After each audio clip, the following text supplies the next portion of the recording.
मतदारसंघामध्ये उद्याच्या होऊ घडलेल्या विधानसभेच्या निवडणुकीमध्ये नायगाव मतदारसंघामधून 6 लोकांनी उमेदवारी मागितलेली आहे।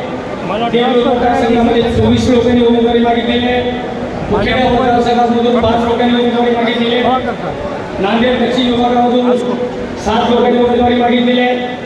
लोहा कन्नड विधानसभा मतदारसंघातून 7 लोकांनी उमेदवारी मागितलेली आहे।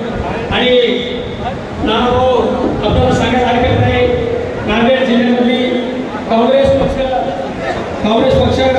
संघटना समोर असताना सर्व कार्यकर्त्यांच्या विश्वासावर, सर्व कार्यकर्त्यांच्या जोरावर काँग्रेस पक्षाचं काम करणे खासदार वसंतरावजी चव्हाण साहेबांच्या नेतृत्वाखाली दक्षिणचा जिल्हा अध्यक्ष म्हणून मी असेल, उत्तरचा अध्यक्ष म्हणून बिहार खासदार असतील, की शहर अध्यक्ष अब्दुल सत्तार भाई असतील, किंवा आमचे प्रदेशचे पदाधिकारी असतील, की कार्याध्यक्ष असतील, सर्वांनी मिळून आम्ही काँग्रेस पक्ष मजबूतीने आपल्या पाठीमागे खंबीरपणा उभा करण्याचं काम या 2-4 महिन्यामध्ये आपण करण्याचा प्रयत्न केलेला आहे।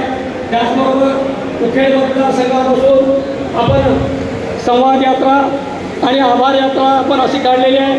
जवळपास 125 गावामध्ये फिरून सर्वांना आभार आणि संवाद